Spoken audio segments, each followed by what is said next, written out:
This is Michael. I'm currently in my kitchen in West Glacier because while I am not the most accomplished baker, I learned an interesting cookie recipe that I wanted to make for Andrew before recording tomorrow. I don't know how much I need to add. Let's start with that. Again, not the best baker, so I hope they turn out all right, but we'll see. Into the oven you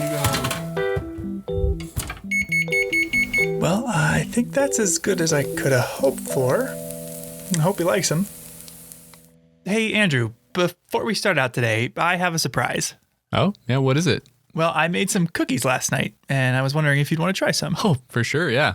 Give me one of those. Here you go. Oh, is that huckleberry? I had some frozen huckleberries left over that I put on the top. What do you think? I'm going to take a second to take eating a cookie. They're pretty good. Not as sweet as I was expecting, but really nice, fresh flavor to them. What's the occasion? Well, while these cookies are simple to make and tasty, what interests me the most is that they're made using only ingredients indigenous to North and Central America. Oh, really? That's pretty cool.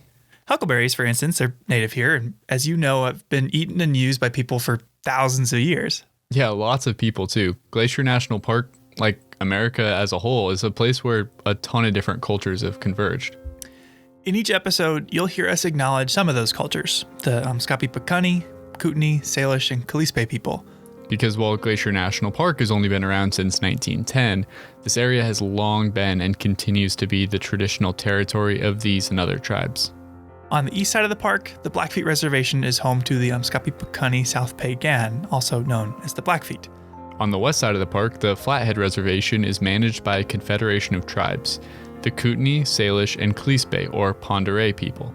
And these tribes aren't monolithic. Like any other culture, they are diverse, and reservation boundaries fail to define the extent of their people today, or their place in a vibrant indigenous community that stretches far beyond Montana.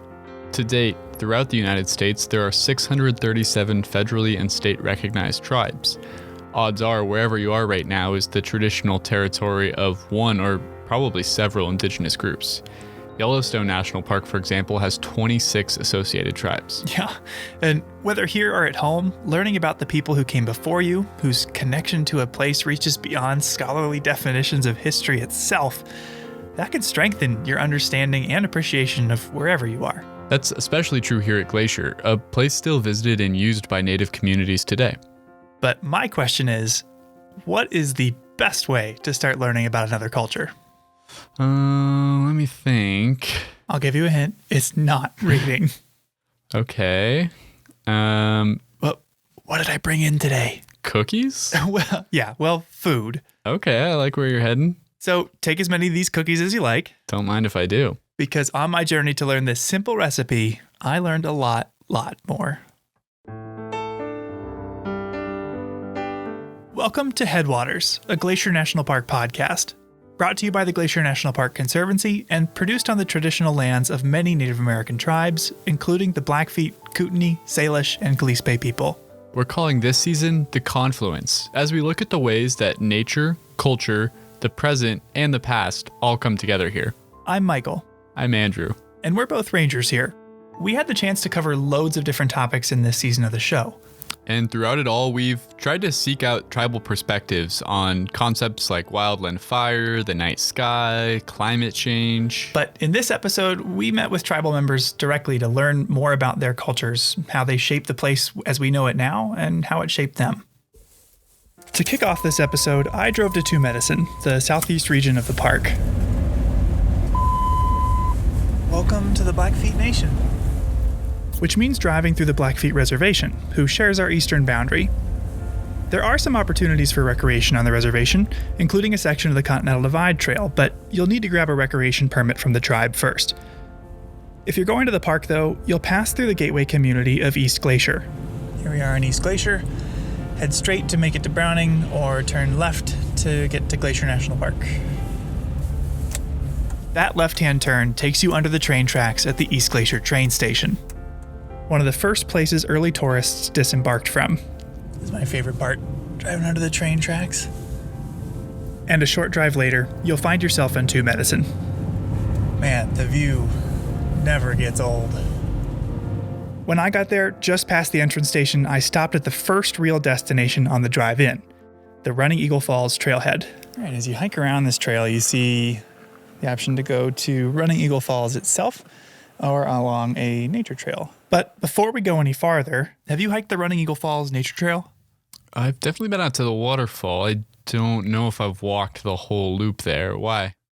Well, it's a short hike, just under a mile, and it's one of the few wheelchair-accessible trails in the park.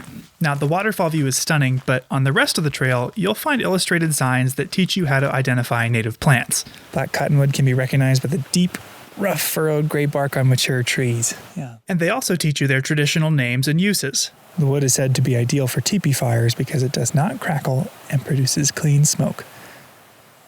Huh. I have one of them here I just sent to you for thimbleberry, if you want to look at it. Sure. Okay. Oh, wow. This is a nice watercolor illustration here. Thimbleberry's one of the best berries in the park. I agree. Kind of like a raspberry. Okay, this must be the Blackfeet name then. Ototoxinii. Yeah. So there are 7 different signs on that trail, all teaching you something about different native plants and foods. And I said at the beginning that food is the best way to start learning about other cultures. And I stand by that. I mean, we all need to eat, so you immediately have something in common with folks you may have never met before. You're pretty well traveled. Do you agree with that take? Definitely. Yeah, you learn so much from, having some yakitori in the stall of a Tokyo market or sharing some fresh mango on the banks of the Mekong. It's, in many cases, it can be hard to know where to begin otherwise. Precisely, which is doubly true of the tribes in and around Glacier who have been here for a long time. What I just said is hello, my name is Lone Camper, and I am from the South Pagan. You know it as Blackfeet, but we call ourselves the Umskapi Pikani. I met with a Blackfeet tribal member, whose English name is Darnell rides at the door, who told me about the history of the Blackfeet in this area. Well, we've been here since time immemorial. We have always been here, is what we say, as the Nitsitapisani, the real people. And Creator gave us this area to take care of. And we are very unique because we are, as the Blackfeet, the Blackfoot Confederacy, we're the only inhabitants that are in the original territory that Creator gave us. Now, Two Medicine, where I went, was an area primarily used by the Blackfeet, much like the rest of the east side of the park. But there are a lot of tribes associated with the land that is today Glacier. Yeah. The Kootenai, for example, predominantly used the area on the west side of the park. I've had the chance to learn some of their stories about Lake McDonald. That's right. And a lot of these stories were shared with the public and the park by tribal members like Vernon Finley. Okay. My name is Vernon Finley. I am a member of the Confederated Salish and Kootenai tribes that are on the Flathead Reservation just south of Flathead Lake, which is south of Glacier Park. There are 2 culture committees on the reservation, and I'm the department head for the Kootenai Culture Committee. I had the chance to sit down and talk with Vernon about the Kootenai. And as with the Blackfeet, they've been here for a long time, longer than you could really wrap your head around, which Vernon described using the Kootenai language as an example. However, the Kootenai language is a language isolate, which means, according to linguists, they haven't been able to link it with any of the families of languages that are around. It's a family of its own. For as long as languages have been spoken, the Kootenays have only been here. The Salish, you can link them with other tribes out to the coast and up the coast. You can link the Dene further south. You can link all the other languages with everywhere else. The Kootenai has only always been right here. And you needn't look far to see imprints of this ancient history. Features throughout the park bear the names that tribes gave them thousands of years ago. Place names can give you markers, land markers, but it also tells you what our people did at a certain time. But not all of them. In the geographical documentation, they changed the names a lot, especially the mountains got English names, but we already had a name for that. And as Darnell mentioned, many names in the Blackfeet and Kootenai languages were more than mere titles, but often served as instructions of sorts. You knew which one was the pass to go onto the other side of the mountain. You knew which one that was and how it was named in your language. If you didn't know where you were, you didn't know where you were going. Knowing where you were going is of tremendous importance to the tribes in this area because they might have used the land in Glacier, but they would travel far beyond its boundaries. We were good at it, very good at it. Because you had to know. We had runners that would go out in this territory, which ranged all the way from way up on the North Saskatchewan River to the Yellowstone. That's a lot of territory. The Kootenays were well aware of the existence of the world. There's coyote stories that describe going across the ocean and the lands on the other side. An awareness of the entire world was there. The Kootenay, Blackfeet, Salish, and Kalispé or Pend d'Oreille people all traveled far and wide throughout the course of the year. Their routes through Glacier in many cases became the routes that roads and trails follow in the park today. But wherever they went, these tribes had access to similar foods. Foods like some of the plants on the signs at the Running Eagle Falls Nature Trail. But I didn't drive to Two Medicine just to read signs. Yeah, I mean, as we're doing now, I could have just looked him up on the computer. I went to Two Medicine to meet with Mariah Gladstone. My name is Mariah Gladstone, and I am a descendant of the Blackfeet Nation. I am the founder and operator of IndigiKitchen, which is an online teaching tool dedicated to re-sharing information about indigenous diets. IndigiKitchen is essentially like an indigenous food network, teaching people how to cook using native foods. Oh, that's such a cool idea. It is. I also sat down in the studio with Rose Bear Don't Walk. I am Bitterroot Salish and Crow from the Flathead Indian Reservation, and I currently am a Salish ethnobotanist.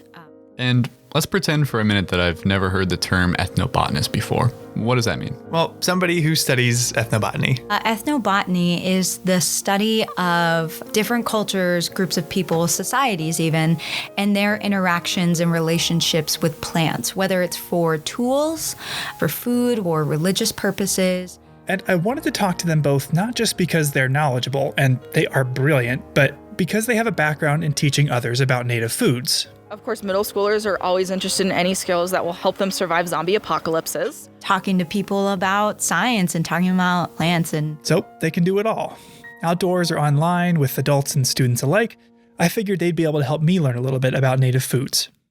But first, I wanted to know what drew them to working with and advocating for native foods in the first place. And both of them cited the diet-related health problems facing native communities. Diabetes, heart disease, obesity. And a lot of that stems from the decimation of the bison populations in order to control Plains people. Meaning that in the 1860s, the U.S. government sought to kill bison because Native Americans like the Blackfeet relied on them, with one colonel in the Army quoted as saying, "Kill every buffalo you can. Every buffalo dead is an Indian gone." And from that, of course, we see this reliance on government rations like flour and sugar and lard and beef and things that were not indigenous to our diets. So she's saying that after the near eradication of bison, Plains tribes like the Blackfeet couldn't eat or live the way they used to and had to eat government rations that weren't nearly as healthy? Precisely. And this switch from traditional diets to rations was a foundational traumatic change with lasting ramifications. For the Blackfeet, that's especially relevant because our reliance on government food systems led us to make really hard decisions. Here's Joe McKay and Carol Murray from a video on display at the St. Mary Visitor Center. In September of 1895, late September, the government sent new treaty commissioners to meet with the people, and they called them all together. They said, "We come to buy some of that land up there, those rocks, those mountains." And one of the leaders stood up and he said, "Well, we don't want to sell you any more land." And after 4 days, it looked like no agreement was going to be reached. And finally, something happened that last night. And some kind of an agreement was made, and we ceded the land that you call Glacier Park to the federal government for $1.5 million.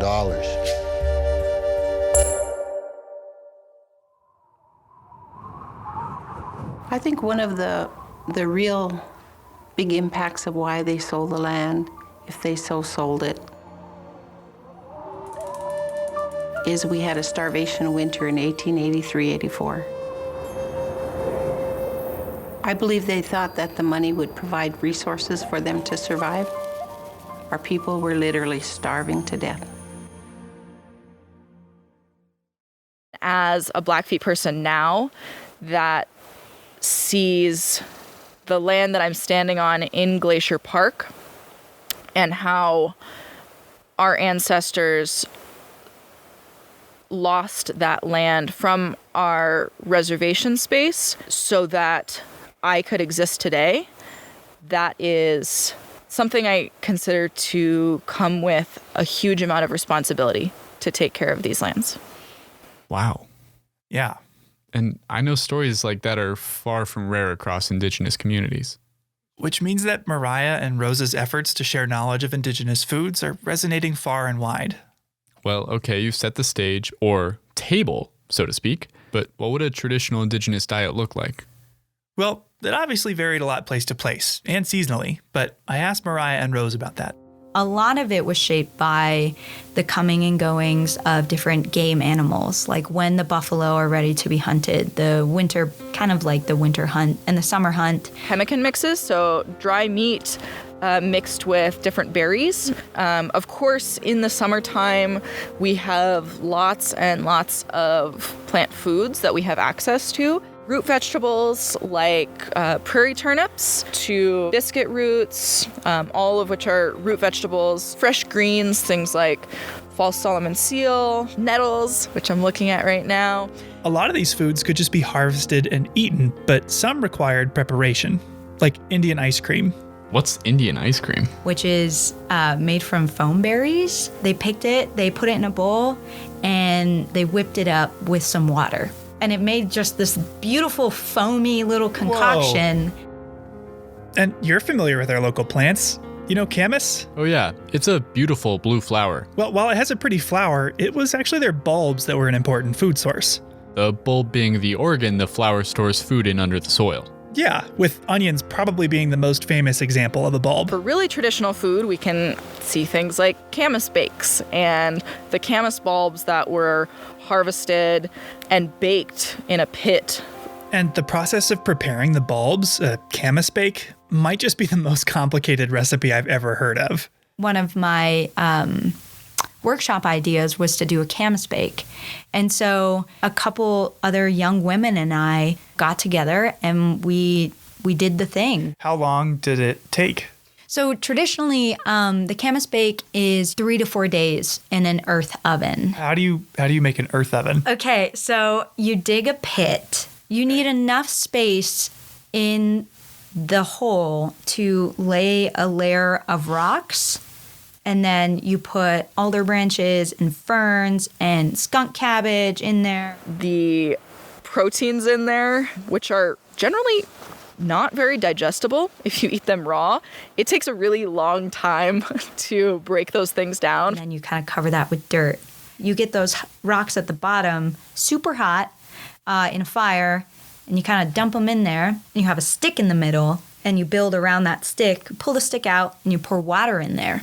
So when the water hits the rocks, it starts to steam. Yeah, so it's a steam cook earth oven. Whoa. Yeah. That's complicated. It is. All those sugars and starches in the camas roots would caramelize, and you would get sweet, almost potato-like starches.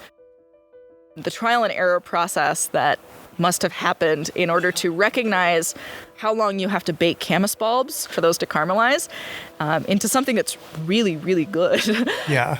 Trying to just analyze the little examples of trial and error in my own experience trying to be a home chef, it blows my mind how many iterations that had to have gone through before arriving at that procedure. Wow, that's really neat. And the procedure has, existed for probably thousands of years now, which is incredible. Wow. And this intricate process is the sole responsibility of women. I later learned that Kootenai men aren't even allowed near the roasting pit unless it was to bring firewood. Women's roles are just so incredibly important to our societies, but also their roles in our food systems were huge. They were the main, foragers, processors, cookers, and keepers of all of this knowledge. The role of and significance of women came up time and time again in our interviews.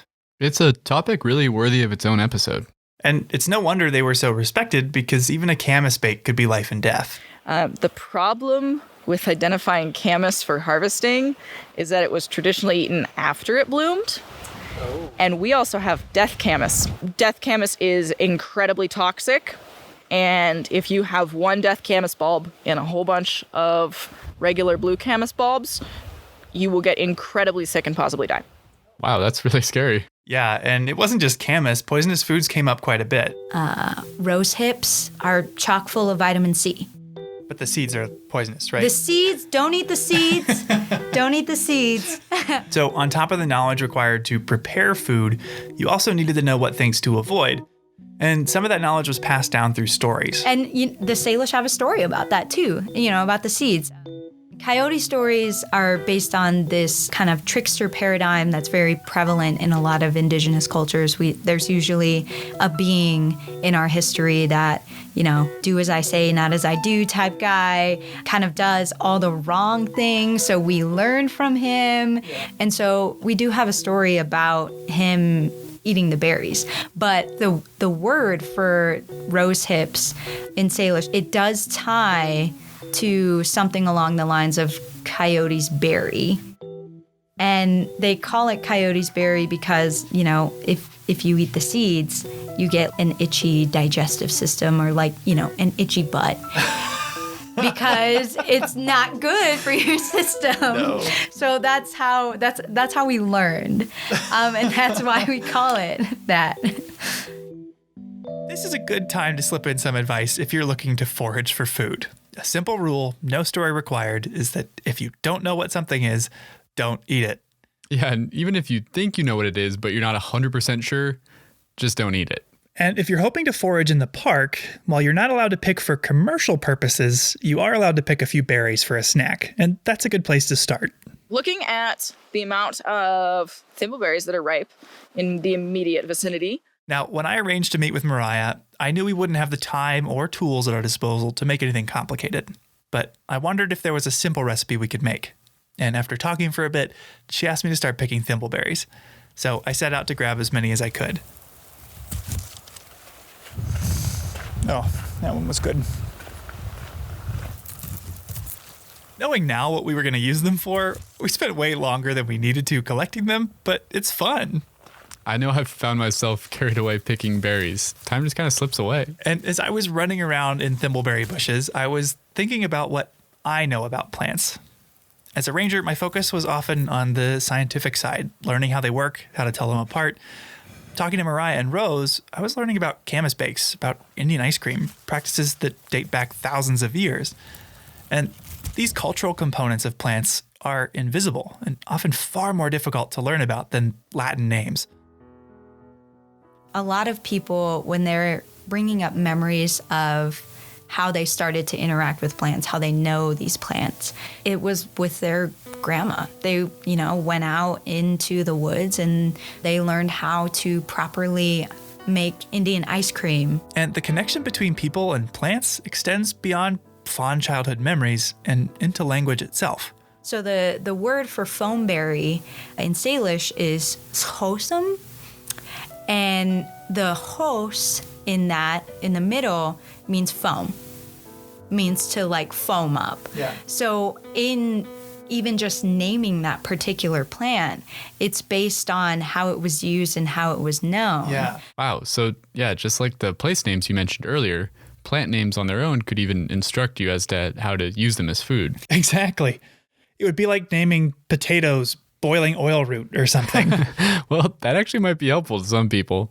Now, Rose and Mariah have a wealth of lived and learned experience and knowledge about native plants and have been using new and exciting ways to share that knowledge with others. Different things. Obviously, I do cooking videos online so that everyone has access to a lot of the work that I'm doing. But I also go in and I do demonstrations and classes both for native and non-native communities. Is it easy to teach these recipes? How have people reacted to the ingredients she uses? Well, she said students often surprise her. It's pleasantly surprising how many students know things that are edible, but don't necessarily know how to prepare them. Which I feel like that's the camp I'm in. I take the time to learn if a plant will kill you or not, but don't know much anything beyond that. What Mariah does that is pretty clever is incorporate these ingredients into dishes that you've likely had before, like with nettles. I know that we did a catering gig one time where we used them almost like spinach in an omelet. There's ways that you can incorporate traditional foods, obviously, into foods you may be more familiar with. And after picking, collecting, and greedily eating them for a bit, that turned out to be what we were doing with our thimbleberries. Oh, yeah, so this is where the cookies come in. Yep. I'm thinking that we can make some thimbleberry thumbprint cookies. Everyone likes a good cookie, and we were going to make some with only indigenous ingredients. Now, to be clear, we used ingredients indigenous to North and Central America, so not all of this grows in Montana, but can be found at your local grocery store. But what is the first thing you got to do if you're making cookies? I guess make cookie dough? Exactly. First thing I'm going to do is I actually have some chia seeds, and I'm going to let the chia seeds soak in water for a second, just a little bit of water, about double the amount of chia seeds that I have. The first step to make our dough was to soak chia seeds in water, which causes them to get kind of jelly. Yeah, and that'll help everything stick together. It works just like an egg. Next comes the While flour. I do that, I'm actually going to take some of these raw sunflower seeds. So the shells are off of these sunflower seeds. I'm going to take these and I'm going to pound the crap out of them. Once you grind the sunflower seeds into a flour, you add them to the gelled chia seeds. So we're going to add our sunflower seeds to our chia mix and stir them together. And then you're almost done with your dough. And then to sweeten everything up for these cookies, because this is a dessert recipe or a healthy snack, I don't know. We're going to add a little bit of maple syrup into this mix. And obviously the amount of maple syrup you add is dependent on your preferences. It looks like there was going to be an awesome sound for that maple syrup being poured. If you could only see it. See, Mold it into a disc and press a thumbprint in the middle, and all that's left is to add your toppings. We went and picked thimbleberries, and we're going to use them as the filling in our little thumbprint cookies. And lo and behold, they were delicious.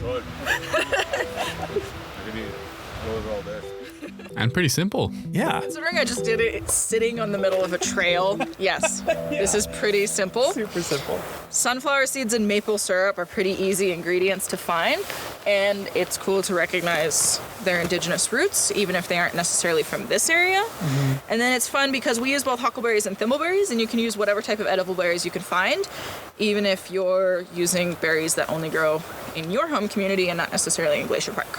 Yeah. So hopefully I did them justice today. I thought they were pretty good. And I looked up Mariah's website. She's got a ton of recipes to choose from. Her website and YouTube channel are a great resource. You could also find Rose's whole ethnobotany paper online. We'll have links in the show notes to both. But while I've used my time so far to argue that food is the best gateway into another culture, luckily for us, here at Glacier, that's just the beginning. Thanks to something called the Native America Speaks program. For no further ado and baloney, I shall turn you over to Vernon. Okay, is this on okay? Can you hear me okay? Glacier is home to the longest running Indigenous speaker series in the National Park Service, which has been going for over 30 years. Native America Speaks programs happen at visitor centers and campgrounds all over the park, giving tribal members the opportunity to share their own stories. In 2019, that meant over 100 different events by nearly 20 different speakers, including everyone we've met so far in this episode. I met with Tony Incashola Sr., the director of the Salish Kalispel Culture Committee on the Flathead Reservation, who's been involved since the beginning of the program. They were starting this new program, and they were asking if I was interested in it. And I seen that it was an opportunity to educate, to share, and try to bring understanding. It's such an amazing opportunity. It's just so authentic, and it's from their heart. This is Kelly Lynch. I have been working with Native America Speaks for, I guess this will be the 4th year. I heard someone once say, you can't think about Glacier Park and not think about all the tribes because they're part of it. It's part of them, and they're telling stories about this landscape. It's just really powerful. I'm a pretty emotional person, and I'd probably cry at most of the programs because they're just really powerful. Here's Darnell rides at the door. I was one of the first ones that presented in 30 years ago, and it was at Two Medicine Campground. Do you remember what that presentation covered? Yes, it covered speaking above the wind next to a rock where people couldn't hear me. This is just a small little opportunity to learn about another culture that very few people know much about because it's not even written in history books. And it's, giving them the respect and honoring them for this knowledge that they hold. I wanted people to know who we are, the real people, the real us, and where we come from, and dissolve some of those myths about Indian people, and that we're not just what you see in the movies. And even to this day, there's still those misconceived notions as to that we're still here. Mm-hmm. We do exist. Here's Vernon Finley. When I tell the part of history after contact, it gets difficult for some to hear because there was a lot of unpleasant things. And so I've had a few people get up and walk away because of the difficulty of it. But early on, when I started doing the presentations, the Elders Advisory Group for the Culture Committee requested me to come and present to us on what you're telling the white people out there. So I did. I went and told them what it was all about. The eldest person there finally spoke and said, well, what you say is truthful, but truth is difficult to hear sometimes for some people. And so when you do this presentation, make sure, absolutely sure that they know how much we appreciate them coming here. And because Glacier Park and Yakitlakwas and this whole area, it's kept us this way for them, not for us. And so I said, okay, I'll make sure they understand that.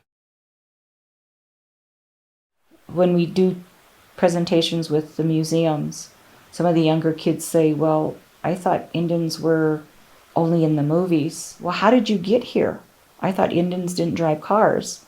Do you live in a house? We thought you just lived in teepees. It's humorous in a way, but it's also very educational for us as well, and dissolving a lot of the myths, a lot of the prejudicisms that we don't need in this world, because we're all people. Yeah. We're all people, no matter our color, our religious beliefs, whatever. Here's Tony Incashola Sr. again. To me, honesty and truth is the best foundation you can build. We can't change history. What happened in the past happened, but we use that history to make sure that it doesn't happen again, but also to make sure that the truths come out on that. We don't want to change history because we can't. For any reason at all, it's always best to be honest and truthful because we're the ones responsible for our elders' stories and information. It's a joyous occasion. I mean, it's just to get close to the mountains is wonderful. And then to mingle with the people. That's one of my grandmother's terms, mingling. But she'd say mangle. Just being able to see those people from all over the world and associate with them. And I think for anybody that comes to these, I think they will learn to understand a little bit more about themselves. That's what I try to let people know, that there is a difference and there's a reason why there's a difference. And each one of us in this country have a role to play and a role to carry. and responsibility for the next generation. Time goes by so quickly, very quickly, and we don't have time to do anything but prepare for the next generation. And that's what I learned from my elders, is that everything that we do today is not for ourselves, it's not for us. It's always for the next generations down the road, the next 7 generations. Those are the generations that we live for. Those are the generations that we are doing things today for. So the next generation can learn and pass it on.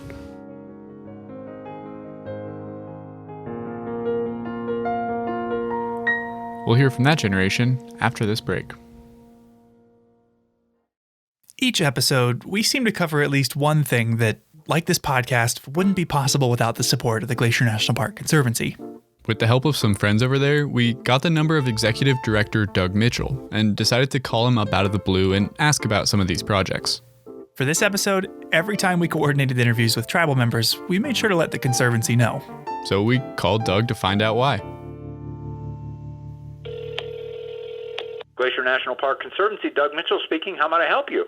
Hey, Doug, it's Michael and Andrew. How are you doing? Hey, it's my audio bloggers. I guess that was the old name before somebody came up with podcasters, but we don't have iPods anymore either, so I'm not even sure what that's about. No, we don't. Well, for the podcast this summer and for this episode, we've had the chance to talk to a lot of Native America Speaks presenters, and every time we schedule an interview, we reach out to let you all know at the Conservancy when that interview is taking place. Why would we need to work with you to plan an interview with tribal members? Well, we are super privileged at the Conservancy to be the park's partner to help fund these Native America Speaks programs. And in 2019, we were able to have over 100 programs. There's one every night of the summer in the park to be able to give park visitors access to these very, very important stories about, people before the park, the land before the park, Montana's first people. That's great. It's a pretty unique opportunity to get to listen and hear the stories of these people that are still keeping their traditions alive today. Yeah, you used exactly the right word, listen. That, it's these stories are there, but they're only accessible if we're willing to listen. And the superintendent has really set an expectation in his staff and in our team that we really want to listen and engage in the story of this place, and that story rings completely hollow without its very foundation, which is the Native people. Yeah, and that we could provide that opportunity for visitors, not just every night of the summer, but in virtually every corner of the park. These programs are offered at some point, whether it's Two Medicine or Lake McDonald or St. Mary. They're all over the place. The stories are all over the place, and the telling of them is actually now even being able to be extended outside the park. I know there are Native America Speaks programs going on right now in schools in Montana. They might not have been able to travel to the park, but now they're going to get that story. So this ability, as you guys are doing, to deliver things digitally is really going to be an interesting new expansion of this program. And something we're really fortunate to be a part of as well. And thank you, as always, for that and for taking some time out of your day. We'll talk to you soon. Andrew and Michael, you guys are a great thing to have, too. This podcast program is super exciting. We're just so thrilled to be a part of it. Well, we'll talk soon. All right. Cheers. Bye. Cheers. Here's Rose Bear Don't Walk. There's parts in our U.S. history that we tend to think were a really long time ago. But in actuality, the boarding school era was a couple decades ago. And that still has a lot of imprints on our communities. So, for example, my grandparents were in boarding schools. And so their knowledge of different cultural things was not as robust because of the way that boarding schools were created and carried out. And I have so much respect for my grandparents and all that they've done and all that they've persevered through. But that kind of left a gap. It left a gap in that cultural continuity. And so I think that's kind of what we're seeing in why this younger generation is just they just want to learn so much and engage and research and help the community and just do all those things because we know about those gaps in our history and those particular things that have happened. Tony Incashola Sr. Where I work, at the Culture Committee, I have what I call an Elders Council.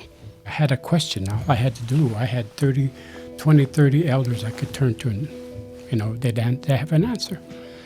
And about 2 years ago, I had a question. I turned around, there was nobody there. Those elders that I depended on, the elders that were knowledgeable, were gone. And then I realized that, hey, wait a minute, I had to answer it myself. I was next in line. And Darnell rides at the door. Grandma lived with me off and on, as well as a couple of the other grandchildren throughout her life, towards the end of her life as well. And I always thought she'd always be here.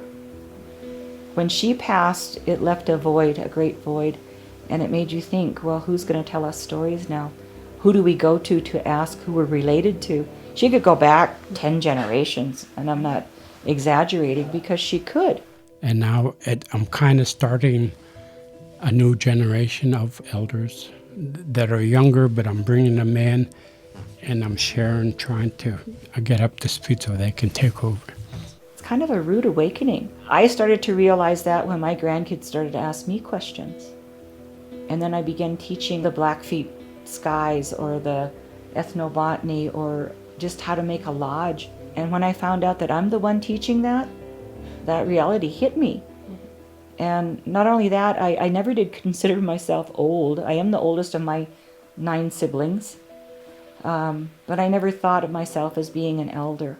Mariah Gladstone. So my dad co-founded the Native America Speaks program, and at the time when I decided to reach out about joining the speaker series, the program participants and the speakers were still primarily elder men.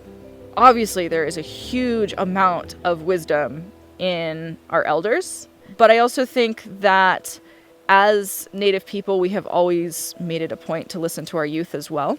Age doesn't matter. They have a curiosity that's untold, but also diversity and uniqueness in that where there's no prejudices in their vocabulary. I think there's a big push for a lot of young people just to get really involved, and they're just so excited about it. They're so excited to learn about the culture and the traditions and things like that.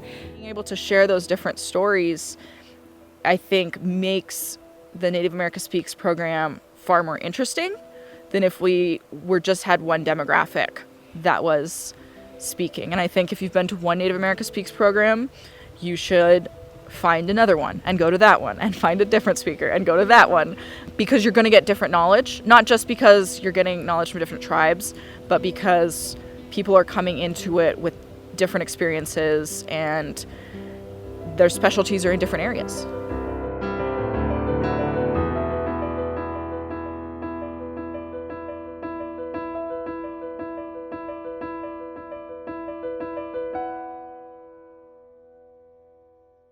That's our show for today. If you're interested in learning more about the Native America Speaks program or learning more about the cultures you met in this episode, you can find links in our show notes to the website. Thanks for listening. Headwaters is a production of Glacier National Park, with support from the Glacier National Park Conservancy. The show was written and recorded on traditional Native lands. Andrew Smith and Michael Feist produced, edited, and hosted the show. Ben Cosgrove wrote and performed our music. Alex Stilson provided tech support. Quinn Feller designed our art. Renata Harrison researched the show and narrated the credits. Lacey Kowalski was always there for us. And Daniel Lombardi and Bill Hayden were the executive directors. Support for this show comes from the Glacier National Park Conservancy. The Conservancy works to preserve and protect the park for future generations. We couldn't do it without them, and they couldn't do it without support from thousands of generous donors. If you want to learn more about how to support this podcast or other awesome Conservancy projects, please go to their website at glacier.org. Of course, you can always help support the show by sharing it with everyone you know, your friends, your family, your dog, and also leave us a review online. Special thanks this episode to Mariah Gladstone, Rose Bear Don't Walk, Vernon Finley, Tony Incashola Sr., Darnell Rides at the Door, and Kelly Lynch.